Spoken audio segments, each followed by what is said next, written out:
Okay? So ngayon po, meron tayong pupuntahan dito sa Binondo na 10 employers. At ito po ay i-discuss po sa atin ng ating Vice President, Lucy Lincauco. Hi, good morning. Good morning, everyone. Now for today, dito po sa Binondo, actually we have 3 conducts of race in the West Division. We have one at TAF, we have one at Manila, and now here in Binondo.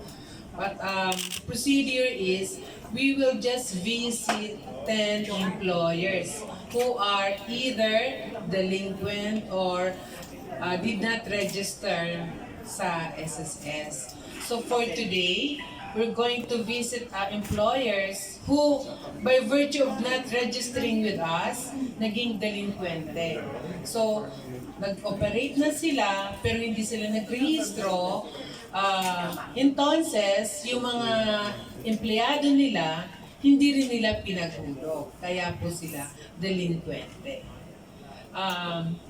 Also, again, nagpapasalamat kami sa mga bisita natin kay Mr. C ng Chamber of Commerce, Chinese Chamber of Commerce, Mr.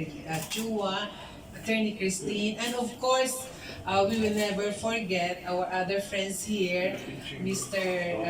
Chua and Mr. Canlas.